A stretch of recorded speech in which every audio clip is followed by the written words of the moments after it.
Hi, y'all. Before we jump into today's episode, I want to talk about one of my favorite femtech devices, which is the TempDrop. The TempDrop is a wearable basal body temperature tracker. You put it on your arm at nighttime, turn it on, and then sync it to your phone in the morning. It does all the hard work for you. Unlike your average oral thermometer, this tracks your temperature throughout the night. So if you don't get good sleep, like some of us postpartum moms with young children, this will help you tag on the biomarker of your temperature to help you with tracking your fertility and knowing where you're at in your cycle. Throughout the month of July, TempDrop is doing a special sale in honor of their 8th year anniversary. On their website, you will get 20% off. In addition, you can add on my code AF Open to Life for an additional 15% off. My code STACKS for a total of 35% off. So click on my link, use my code, get that 35% off the TempDrop. Surely now is the time to invest in knowing your body. Now, on to the episode. Hello, everyone. Welcome back to the Open to Life podcast. This is episode 14, and I am joined today with Jenny Thompson, the pro-life Catholic doula. Welcome, Jenny. Yay. Hello. Thank you for coming on the show today. I'm so excited to have this conversation with you. So Jenny is, as I said, a Catholic pro-life doula, and she's also a lactation counselor, and she has her own podcast called the Catholic Birth Podcast. So very cool. And we're going to get into all that in this episode. So starting out, Jenny, tell us a little bit about yourself. And I also want to hear about your calling to doula work. First of all, I got interested in birth really because of my parents. My dad was an ER physician. He just passed away last year. My mom was a nurse. She's retired. And they always talked about my birth. I was a posterior baby. I was almost a C-section. That was in the 70s when they just didn't C-section readily. You know, they actually sat there and had patients. But they almost sectioned me. So anyway, they always look back fondly on that birth, even though it was very difficult for them. And I was like, well, that's interesting. And I never really thought about it until I got older. And my mom had always said that she couldn't have gotten through it if it wasn't for her good friend of hers who was a physician at the time, but she was a nurse before that. And then before she was a nurse, she was a midwife. And so it just always just kind of piqued my interest. And then as I moved on through adulthood, I was one of the last of my friends to have babies. And all of my friends were having C-sections. Not all of them, but more than half. And I was like, birth can't be that broken. I was like, I know some people have to have C-sections, but I was like, why are my friends having C-sections? And then why are all of them sad about it? And then why are they sad about it when everybody like just kind of giving them like the typical platitudes, like, you know, at least you and the baby are okay, or all that matters is safe births, baby in the bassinet kind of stuff. And so I was like, there's something to this. And it kind of got me worried. I was married at the time, but and we had difficulty getting pregnant. So that's a whole other story, but we did have difficulty getting pregnant. And so after we had been trying for over a year, we finally got pregnant. And it was then that, I was so excited to have my first OB visit. We were living in Virginia at the time. I'm originally from Louisiana, but we were living in Virginia. And my OB looked at my belly, and I have a little tattoo on my belly. And the OB was like, well, I'll try not to cut your tattoo. And I was like, this is the first visit. And I know she was, it's just the little words matter. And I was like, man, she's already talking about cutting me. I was like, okay. So I started to kind of get like some anxiety about it. And so I started just asking around, and it was a friend of a friend kind of a deal. She was a nurse, and she was like, the C-section rate is really high, especially in our area. And she's like, let's just look it up. And she's like, oh, it's like 42% in our area. And so I was like, oh, goodness. So I actually found this like support group at the public library. It was called ICANN. You probably know ICANN, the International Cesarean Awareness Network. I don't know how No, I had active no it is now, but it's idea. ICAN. And I was like, oh, they have a group at the library. I was like, I'm going to go ask them. Like, what would they do? What do they think or whatever? And I showed up. They were all floored that I was like newly pregnant mom that just showed up. I was the only one that hadn't had a C-section. Everybody else had had a C-section. And I was like, well, what advice do y'all have for me? Like, what do I do? And they were like, don't have your baby at the hospital. And I was like, what? And I Wow. know you had a different experience at a birth center, and I know a birth center is not like the most perfect place either to have a baby sometimes. So it kind of started me on that path, and was actually terrified to tell my parents because they're medical workers. Fast forward to a month before I had him, and I finally told them I was having him out of the hospital, and they're like, oh, it'll be fine. I was like, what? Okay. The birth ended up being fine. I was definitely, I don't use the word blessed or lucky. I don't like those two words, but it was a relatively short birth. It was less than 20 hours, and I tore it pretty well. But overall, it was like a pretty uneventful birth. And my second birth was also pretty uneventful. And then I had secondary infertility after that. I could never figure out why I couldn't have any more children after my second. And so I always knew while I was pregnant with my first that I wanted to be a birth worker. So that just kind of like set me off on a different path. And my background was in science and science policy. I worked in government for a long time. I worked in ocean sciences. So I know I tell people I went from like the big ocean to the little ocean. And here I am 17 years later, still doing this. And as far as the pro-life aspect of it, I wish that there was someone out there that could do a study on this, but I think anecdotally, like pro-life physicians probably have better outcomes, dare I say, than like Interesting. pro-choice. I wish there was a way to figure this out. But, even in South Louisiana, I don't know what you know about South Louisiana, but South Louisiana is very Catholic, historically, culturally, and especially where I live, Louisiana, we don't have counties, we have parishes, and that's based on the Catholic church parish. Yeah, so it's very Catholic here, but in particular, South Louisiana. So All I know about Louisiana is that there's pro-life Democrats and there's beignets, and that's all I know yeah, about that's so funny. Louisiana. So it's nice to be in a supportive area like that. It's very family oriented, which is really kind of nice how it is there. And so are you like in the heart of San Francisco there? I've been to San Francisco a few times. Yeah, I am in the city. You're in I the am city. in the belly of the beast. You grew up there?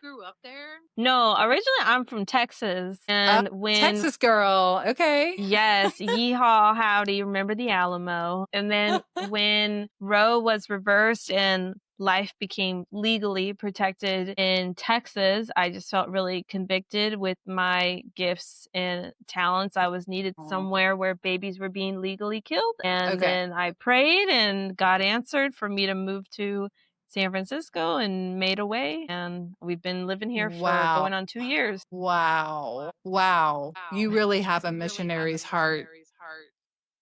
You're brave. Yeah, it was a scary time. Yeah, I bet. Especially I because bet. right as we knew we were going to move, that's when we found out we were pregnant, and we were like, "My gosh, Lord, why would you give us a baby now as we're Well, about to no, leave that kind of worked everything out. and everyone?" Yeah. Oh my goodness. Yeah, I don't know if I answered the rest of your question. It was, how did you first feel called to become a doula? Was there maybe a specific moment or experience for you? You mentioned Yeah. that preliminary preparation to prevent from a Mhm. C-section. And I had Yeah. never heard of ICANN before, the International Cesarean Okay. Awareness Network. Like I I said, never heard of that. most of my friends had their babies early. I was really old starting my family like at age 30, 31, which I think still is old. When I first had my first baby, I was living in the DC area. And I was the first of all my friends up there to have a baby, and they thought I was young. And I was like, young, this is old. Like all of my friends, they've been having babies since 19, 20, 21. Like, I'm, in comparison to other couples I know, I feel like I'm ahead in life. And then compared to other couples, I feel like I'm behind. And it's just weird that you never feel on time, at least for me. Yeah. So my girlfriend Sonia did that. I'll never forget that look. It's just that memory is just so vivid. And she eventually healed from that. She had 7 children. They were all C-sections, but she has a beautiful family. She did try VBACing. Now, what we know about VBACing now is not what they knew back then. They were still thinking when she was having her babies that, oh, once a C-section, always a C-section. And her doctor was not exactly the most patient and, dare I say, manipulative. And she was an NFP mom. She knew her cycles very well. She had very long cycles, and her babies have longer gestation periods. She's one of those moms whose babies need 43, 44 weeks. She's one of those weird moms. They didn't figure that out until her third baby. Her first baby was C-section. Second baby, she tried to VBAC. So because she was trying to VBAC, she wanted to go into labor naturally, but went overdue. So got to 41. So when she had her baby was cooked. So her third baby, she had just kind of given in and given up. And so she was like, sure, let's do a C-section at 39 weeks. And so they did a C-section at 39 weeks, and her baby was in the NICU for several weeks because her baby's lungs were not mature. Her baby needed another 2 weeks in there. Like, that reminds me, thinking of my own experience, based off of when I'm pretty sure I ovulated. Of course, you can never know 100% unless you're getting daily ultrasounds and blood tests on when for certain you ovulated. But knowing my biomarkers, knowing pretty much for certain when my son was conceived, though he was unexpected, and that's a whole other story. I kept thinking I was about 2 weeks further along than what they kept saying I was in gestationally. So my water broke around 36 weeks, allegedly. And I think I was more like 38. So really, I think my water broke like right on time. But to all the medical professionals, it seemed like my son was coming a month early. But I'm just thinking about this now because even though to them my son was like preterm, almost a preemie baby, my son had no need for any time in the NICU. And I hear different stories from different parents of their child was born a month early and they needed so much time in the NICU and my son never had to go. Anyways, just resonated with me right now. Like, maybe it's because he came right on time. Yeah, he might have. I don't know if you know all the stats on VBAC and stuff, but you can, It's whenever you get definitely pregnant a world again. I am exploring right now because I know I want more children and I know I want to try for that VBAC, ideally an HBAC at home, God willing. We'll see, because we make plans and birth goes however birth goes. By this point, she had had her third C-section. So after that, she felt confident to tell her doctor, like, okay, look, I'm going to have C-sections from other babies. I know nobody's going to see me to try to have a VBAC after 3 C-sections. So she was like, you're not sectioning me before 40, 41 weeks. It's not happening anymore. So all of her other babies were fine. She did have one set of twins. Being that we're Catholic, just like our Protestant friends have something to offer us, just like us Catholics have something to offer Protestants, there are some secular resources out there that are good for us too. And if anybody out there is VBACing, there's the VBAC link and there's VBAC facts. And they stay pretty neutral when it comes to stuff, but every once in a while you'll see them post something a little off the wall. And I'm like, could y'all just stick to VBACs and just not go into politics or whatever, but they do have some good resources out there. Okay, so there's evidence-based birth. That's also a good secular resource, but it's very pronoun-y. So just take that part with a grain of salt, but it is good data. It's good objective information and research for that. But she is very much pro-choice. That is one thing that's kind of hard about being a birth worker. I would imagine that that's hard for pro-life doctors too, because they still have to listen to all the data and all the research, regardless of the person's beliefs and backgrounds. So Yeah. that is one thing that is sometimes hard. Yeah. So looking at your website, I saw that you have so many certifications in Lamaze, VBAC, placenta prep, lactation counseling, spinning babies. What drove you to pursue these different accreditations? I'm just a nerd. I feel that. Yeah, so I'm just kind of a nerd for birth. And to be honest, sometimes it's my clients. I have a mom who VBAC'd for several of her babies. And for her first VBAC, she was doing a class through the VBAC link. And she was like, hey, they're having this sale and they're gearing it towards moms who are currently pregnant and they're doulas. She's like, you get certified as a VBAC doula and I get like a class. She's like, do you want to do it together? And I was like, absolutely. And it was for women who were already doulas and it was a tack on certification. It was a great sale. It was only like $150 for me to get certified as like a VBAC, doula. Yeah. You don't have to be certified in VBAC. So if anybody out there is ever interviewing doulas, don't let that hold you back from them, because there's a lot of doulas out there that are attending VBACs that are amazing doulas for VBACs. And then the spinning babies, again, that was another client that was like, hey, you want to take this class with me? And I was like, sure. And it was a class during COVID. I got a lot of good classes during COVID because you didn't have to take them in person. That was a silver lining to COVID, as much as I hated the agree. lockdowns. I got certified, like the Lamaze certification happened during COVID because I didn't have to do anything in person, but I had the education experience already. So it was substantially cheaper because of COVID. Spinning babies was cheaper because of COVID.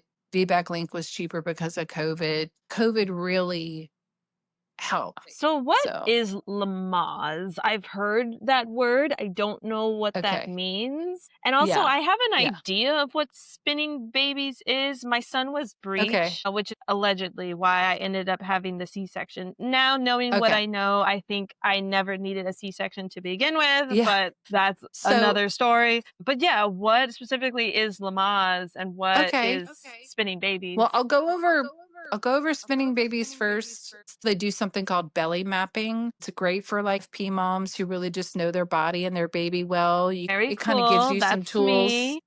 Yeah, that's all of us ladies over here on this side of the internet. Yes. It'll tell you like, oh, are you feeling like little kicks up here? And are you feeling a big bump over here? Then that might be like baby's little booty.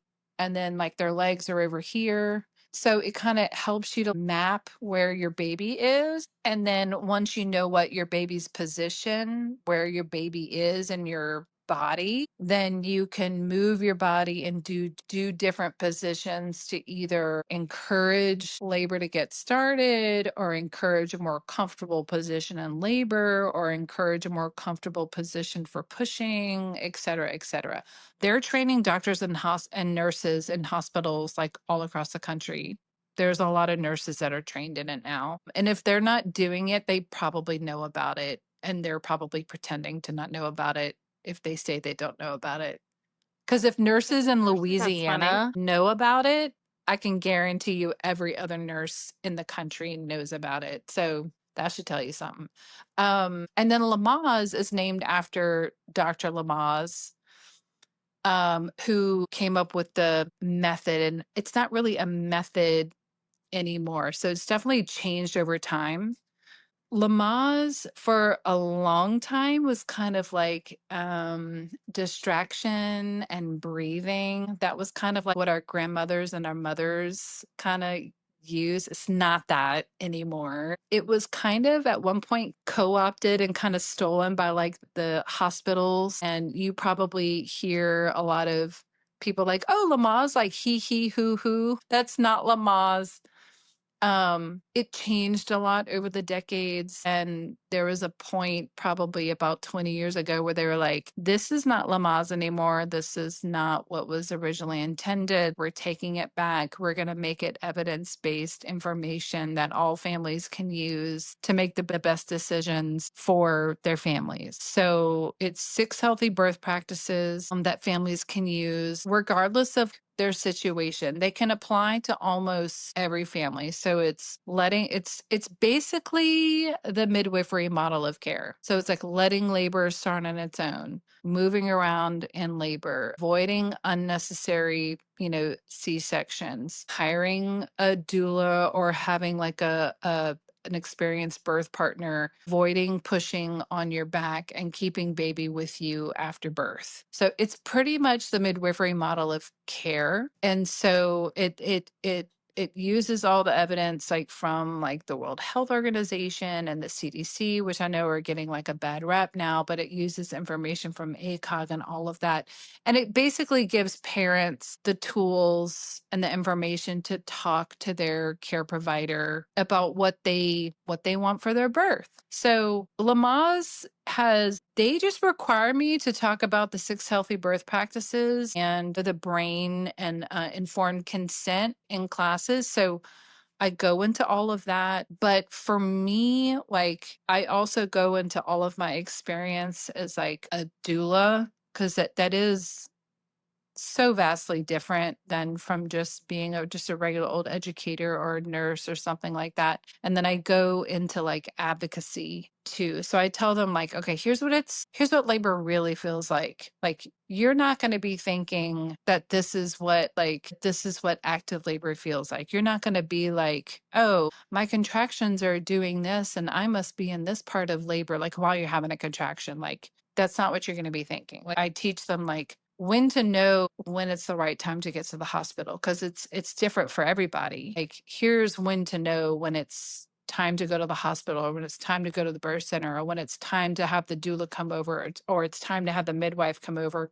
Here's when the hospital might be manipulating you a little bit.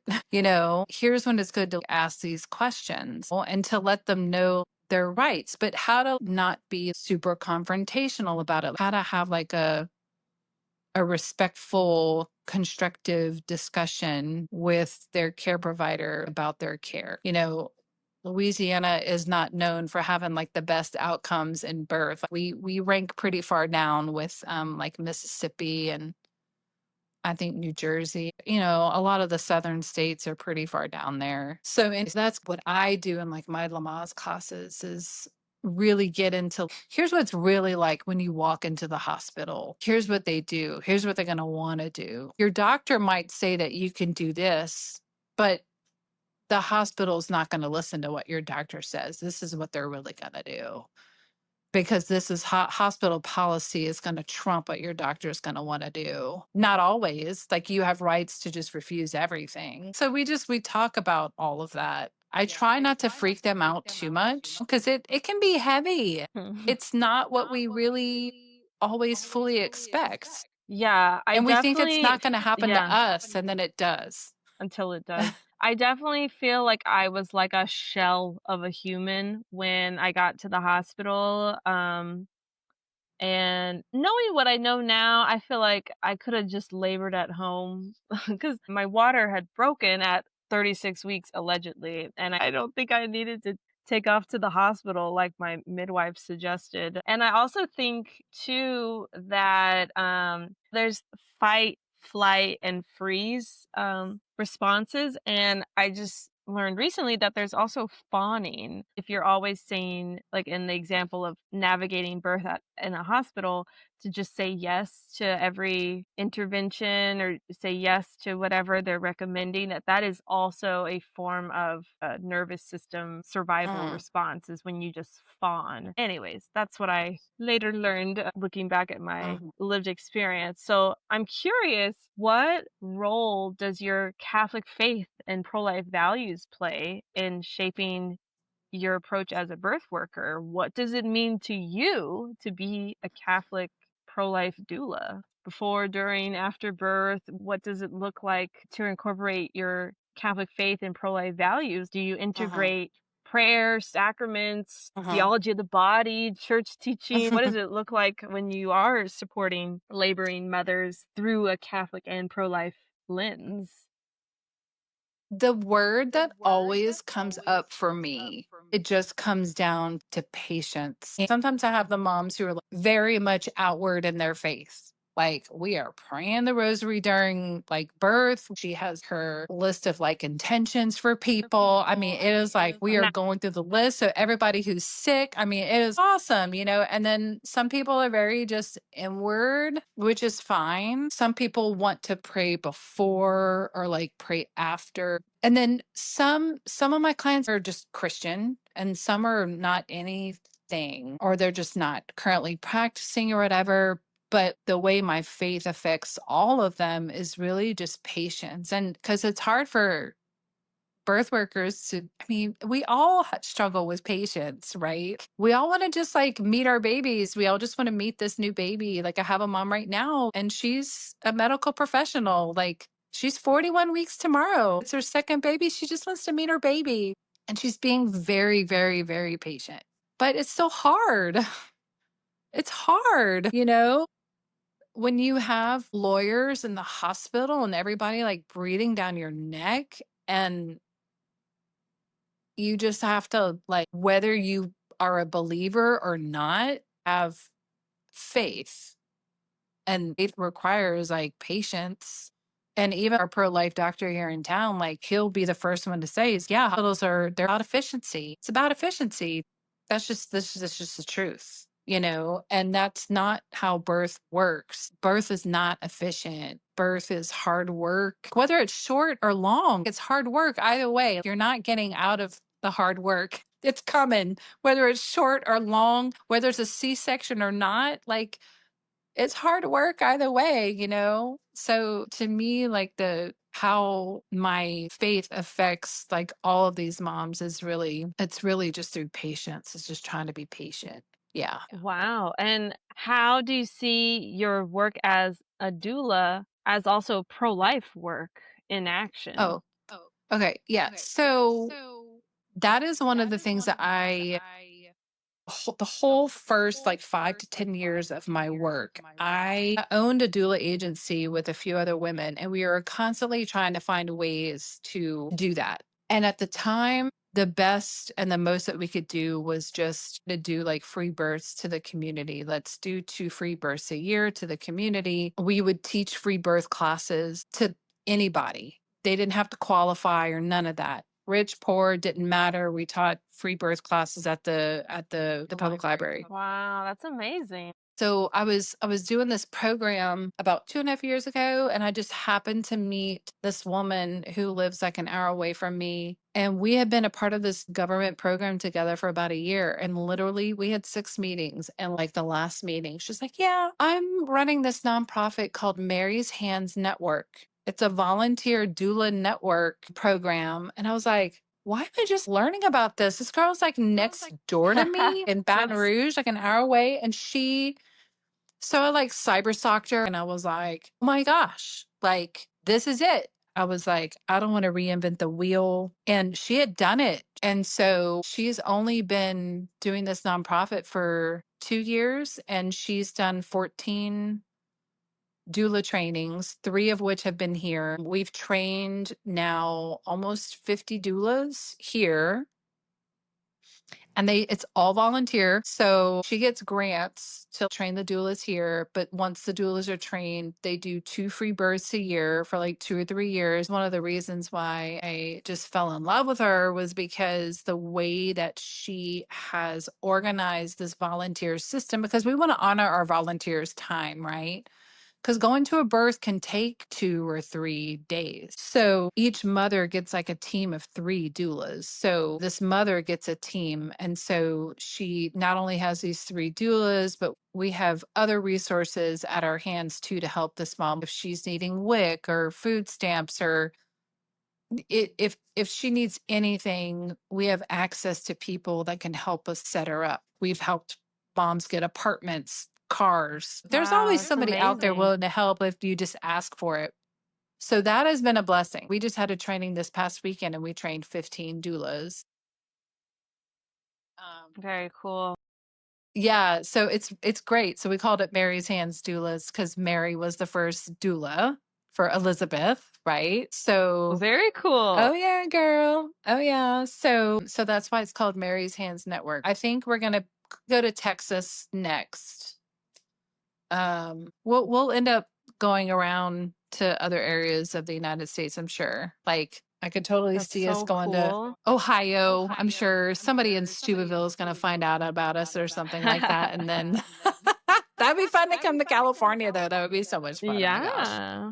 Yeah, that would be so But yeah, cool. she's a great person. Like if somebody wants a doula, they can get a doula. If somebody's available, they can have a doula. Yeah. Awesome. That is Yeah. an amazing ministry, and I'm definitely going to look hmm more into that myself. So Yeah. I'm curious if in your time as a doula, have you worked with anyone who was considering abortion, who was facing an unexpected pregnancy, or anyone who hmm maybe was post abortive, had an abortion experience, and maybe you had to help them navigate hmm healing? I have had one mom who I was her doula for 2 of her babies. She's Christian. She kind of dabbles. She kind of hops in and out of like Protestant or whatever. And she became pregnant and she was very scared and didn't know who else to call. So she called me, and I was so blessed that she thought to call me first. That was a God thing for sure. Um, and I don't even know how I talked her out of it. I don't even remember what I said, to be honest, because I'm sure it was just the Holy Spirit speaking through me. I just kept telling her from what I remember that she was going to be fine, that she was going to make it through. You know, I try to validate mom's feelings a lot. Like, I don't try to terrify moms, but I don't sugarcoat things either. Like I'm like, I know it's hard. Like it's hard, but you can do it. You can do hard things and you're going to make it through. And you're going to be fine. And your baby's going to be fine and they're going to be like the best gift ever. So that was a sweet moment cuz she was just terrified and on the edge. You know what I mean? Um At the same time, I've had some moms, it's hard when I'm gonna be honest with you. There are some moms out there who I know deep down there's something deep down, like deep, that maybe it'll come out like when they're older, but they act like there's no hurt, but there's gotta be because it's like I'm like, you're still talking about it, you know? And I don't mean to laugh about it, but they continue to say that they don't have regrets. And why are you still saying that you don't regret it? Like you still keep Mm, saying, not all women are like that though. yeah. Some are still pro choice even after they try to abort a child that they have, that they love. Yeah. In Virginia, my husband and I had a friend, and after she had her baby, she told us later that she tried to abort her with the morning after pill. And I was like, how do you feel about that? She's like, oh, whatever. And maybe that's just a response. Maybe later Mhm. she'll process it differently. I haven't seen her in like Yeah. 10 years. I do have a good friend who has had one, and it's hard. It's hard for her. Mhm. She might even like be watching this podcast maybe one day, but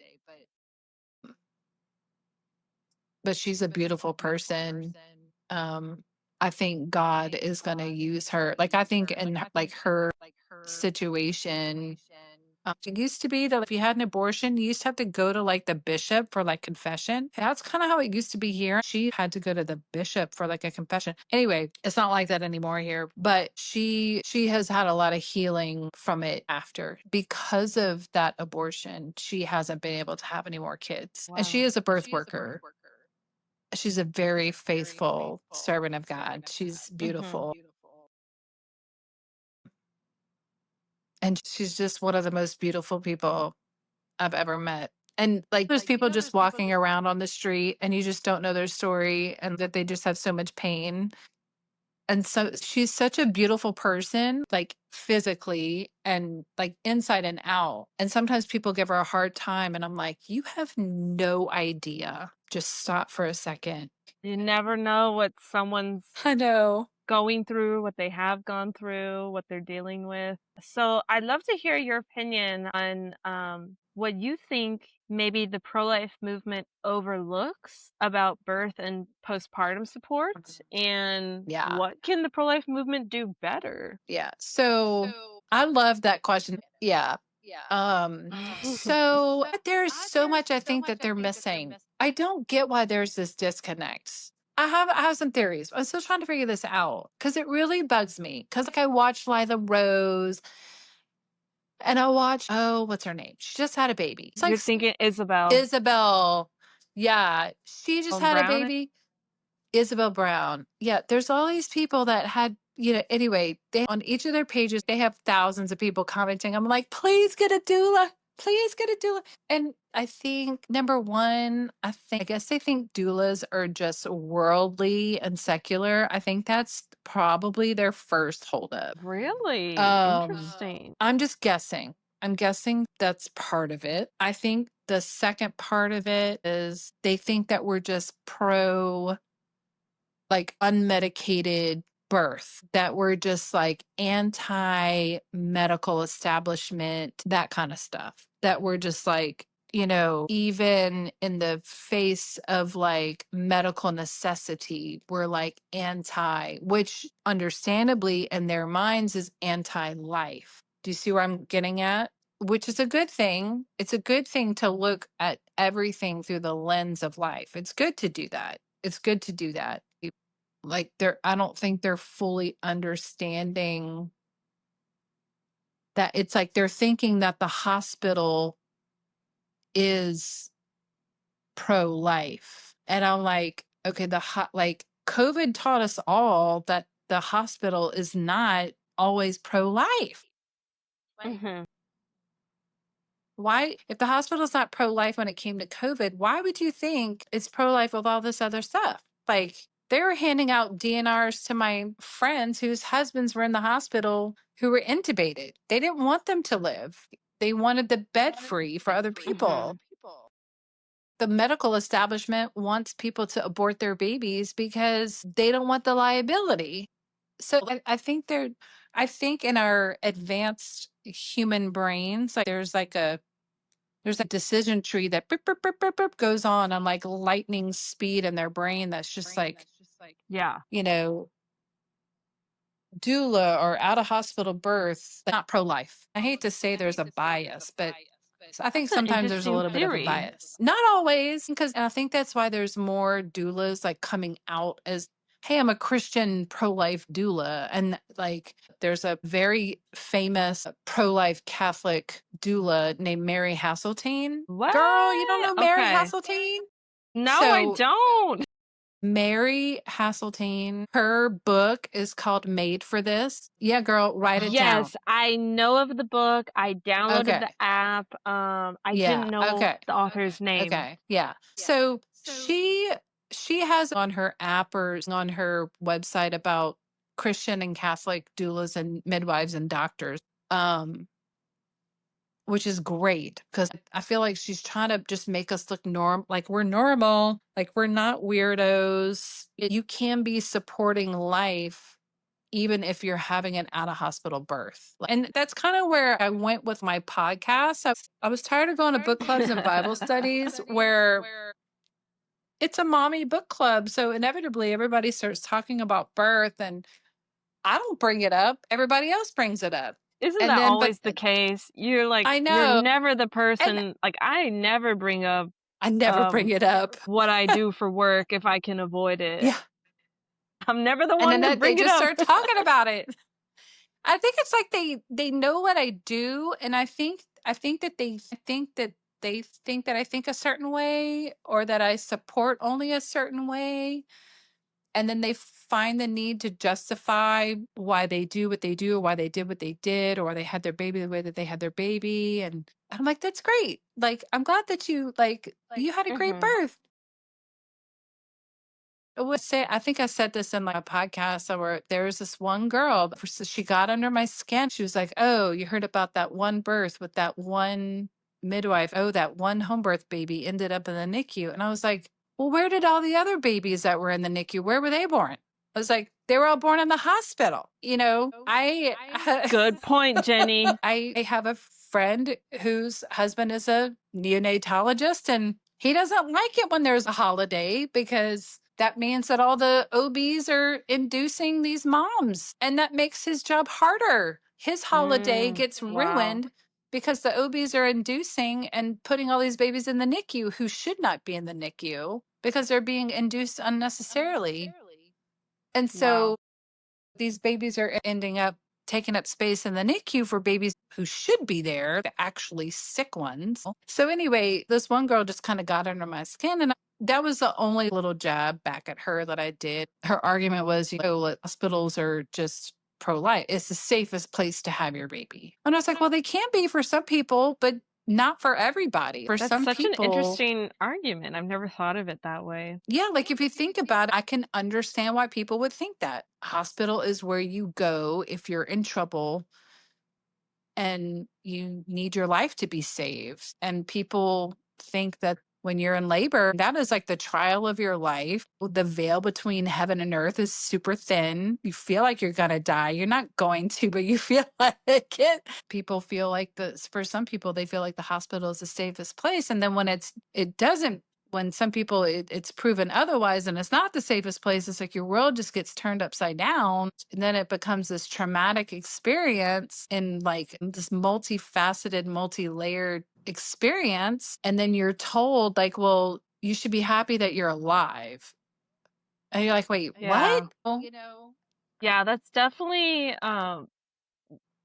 a response that I got fairly often after my C-section. Well, at least you're healthy, baby's healthy, and that's all that matters. Hee hee ha ha. When the reality is, I was devastated. I was so heartbroken, and I mourned and grieved for a long time. It still pains me that I did not get the birth that I wanted. And so it felt like when people would make comments like that it was just completely devaluing, sweeping under the rug my lived experience, of kind of like what you just said. Well, just be happy you're healthy, baby's healthy. And I feel like it should be a both and. I'm happy that you're here, baby's here, and I'm sorry you did not get the birth you wanted. Like I want it to be a both and not for people to be insensitive. Yeah. And they don't know what to say. So that's just what they say. So over here at the Open to Life podcast, we love to talk about all things NFP, fertility awareness. So I am curious if you have seen any connections between women who practice NFP, who track their cycles, and how they experience labor and postpartum. So I do find that my moms that are more connected to their cycles, who, whether they're Catholic or not, because I do have some secular moms or Protestant, whatever moms that practice NFP or some type of like natural tracking, they just know their bodies really well. And they're more connected, like in that way. So they kind of recognize that things happen in stages or cycles. They're more willing to just kind of learn, or they just kind of already understand the beauty that goes into the rhythms of our bodies. And they know that There literally is a symphony of like hormones that goes into how things work. So I do find that women who do some type of natural family planning, I wouldn't say, oh, they have easier births.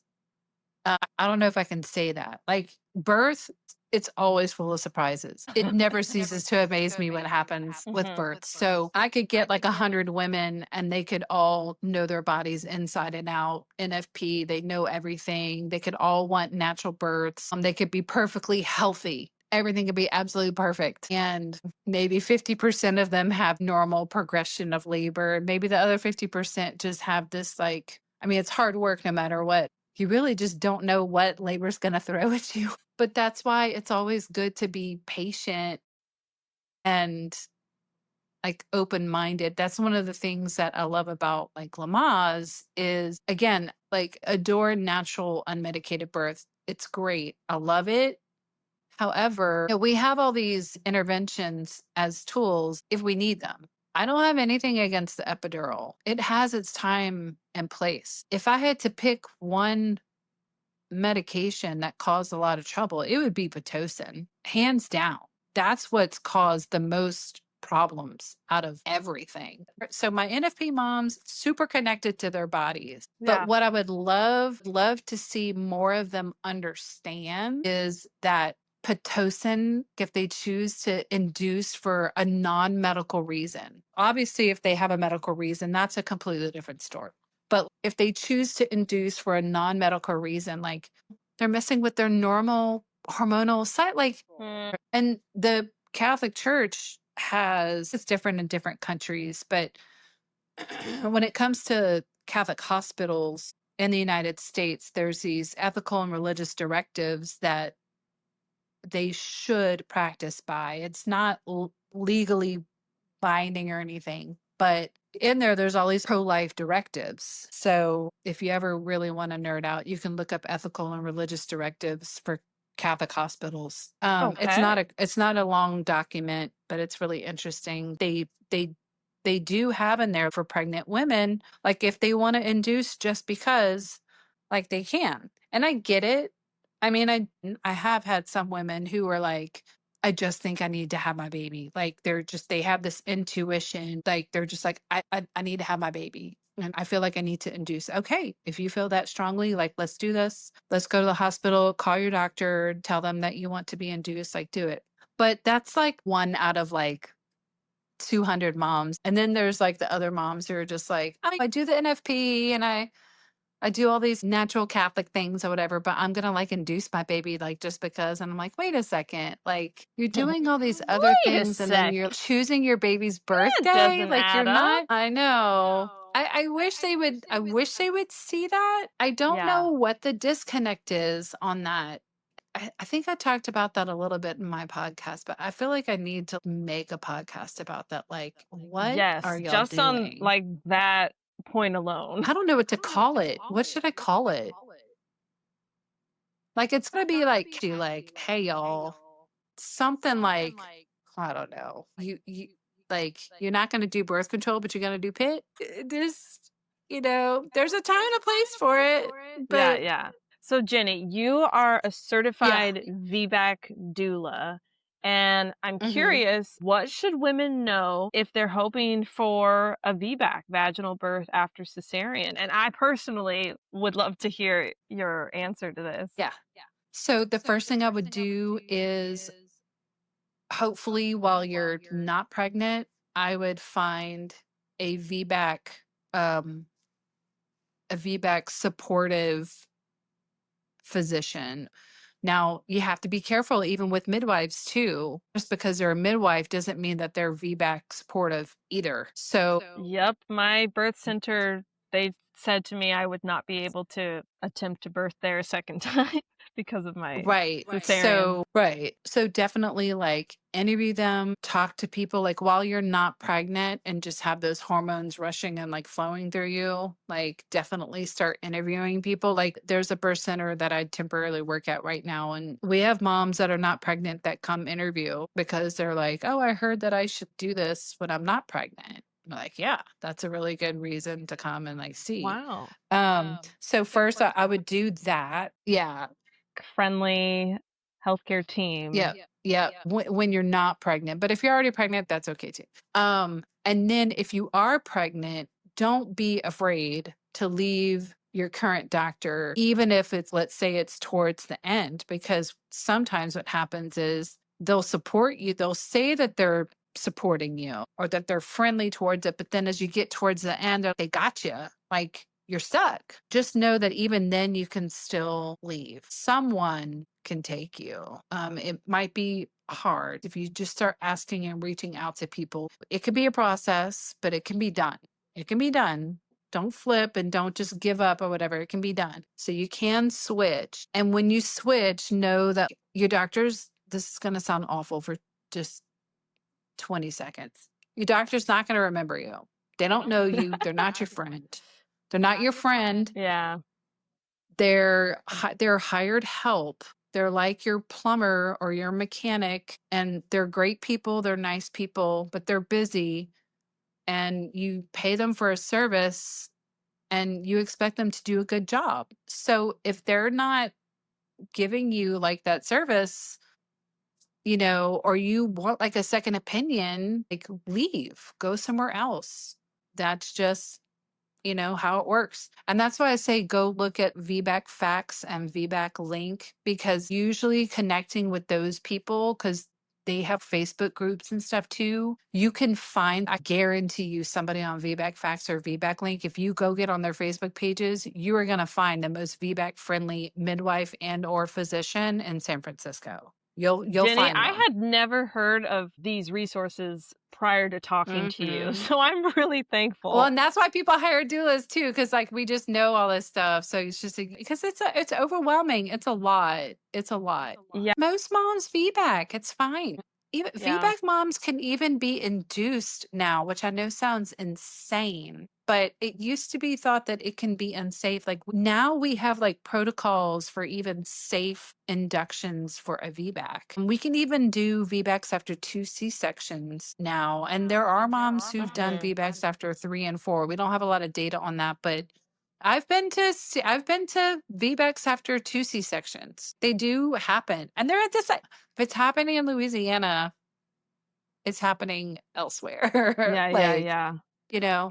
So what would be again, a good it's step really, 2 after finding a good team support system that's VBAC friendly? yeah. So having a doctor who is just spends the time to just answer your questions, and definitely finding a good doula who is going to labor with you at home before you head to the hospital.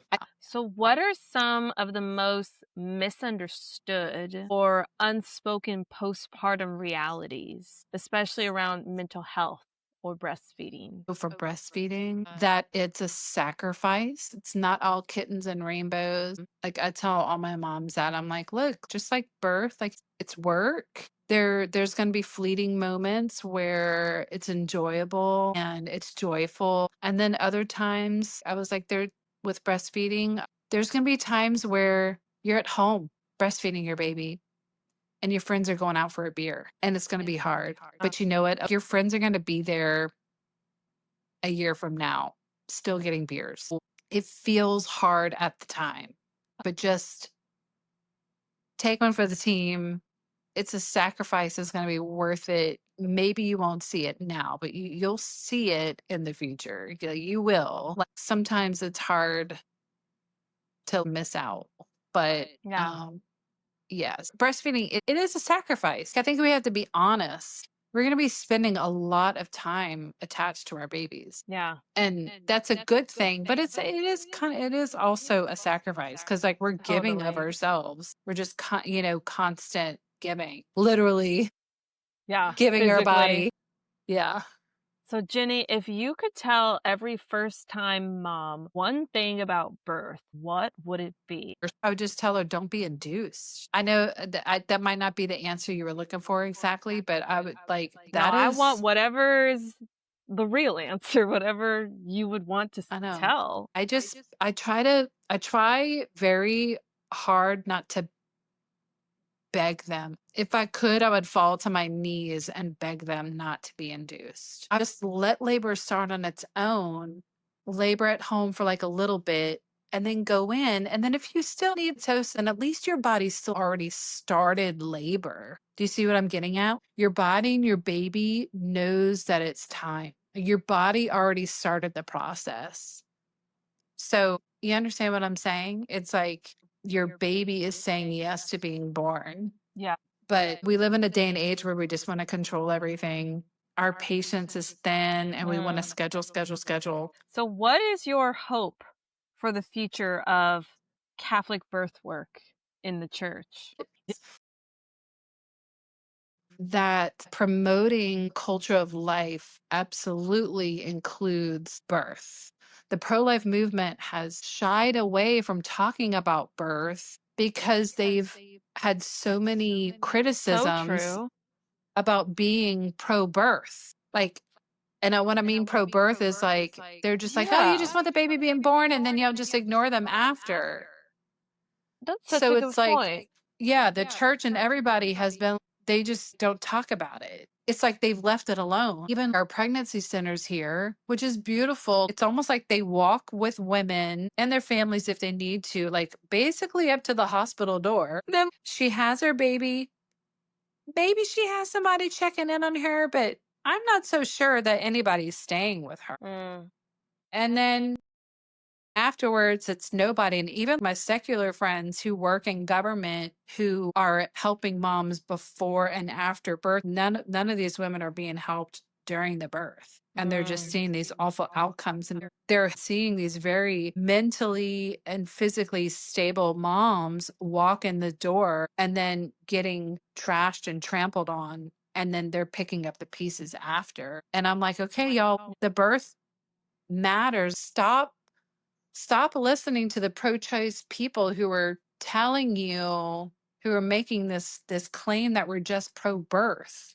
Then claim it. Be like, of course we're pro-birth, but we're also Yeah. pro all this other stuff too. And I think that's another reason why they just kind of strayed away from it. Understandable in a way. They're just kind of like, we're going to leave it to the professionals. I'm like, okay, the professionals who recommend abortion to their Yeah. patients all the time. If a test comes back that their child has the possibility of a genetic deformity, no, I don't know. Yeah. That's an extremely good point. Mm. And to your point, I've never thought pro-birth is the derogatory term that it's made out to be. Of course I'm pro-birth. What's the opposite? Pro-death, pro-baby killing. Of course I'm pro-birth. Yeah.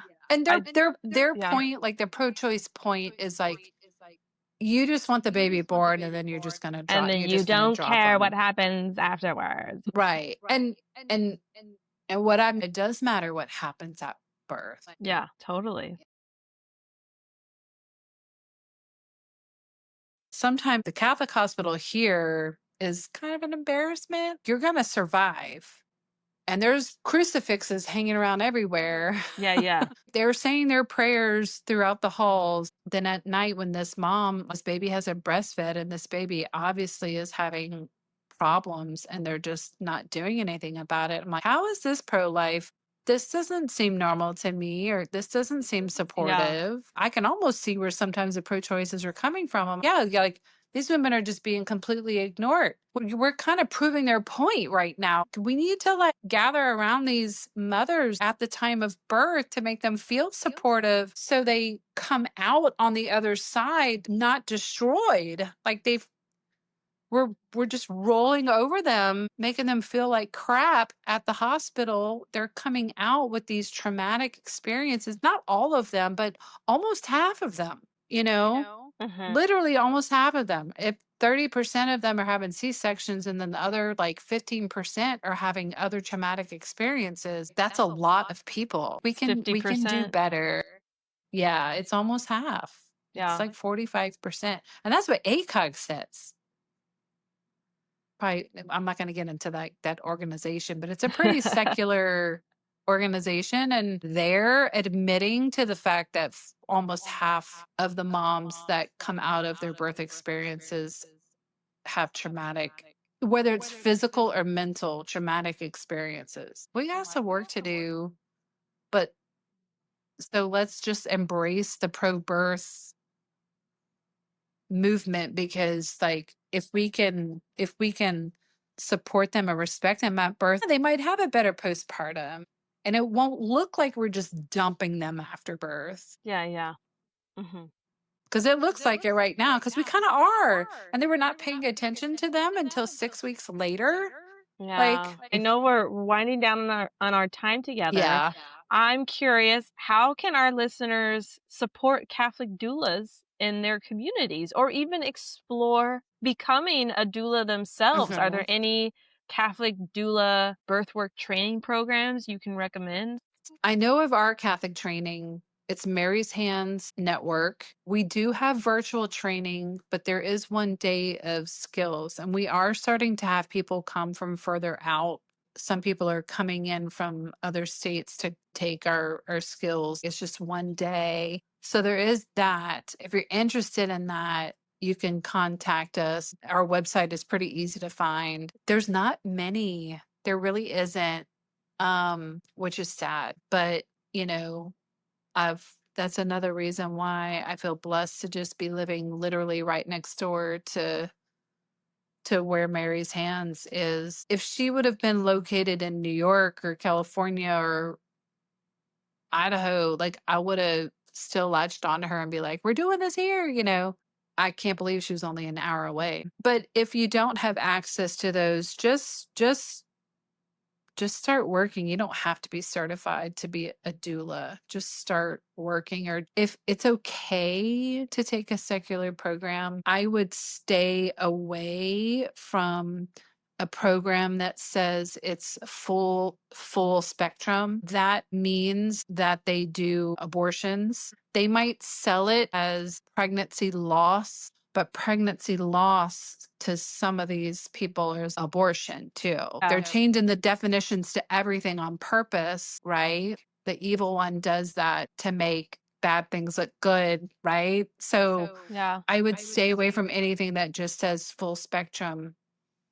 And if there is a program out there that genuinely does miscarriage, just, just really look into it. And Melanie and I can look at it and see if we can dig in deeper if we need to for you. And then, Nice. so that is like the best advice I would give. And then there is, if I can give advice for like, I would take like just a regular old doula program, just one that's not full spectrum. And then if you're interested in helping moms who are going through loss, there is a Catholic ministry called Redbird Ministries. And this just happens to be in Louisiana, but she has chapters all over the United States, and they are amazing.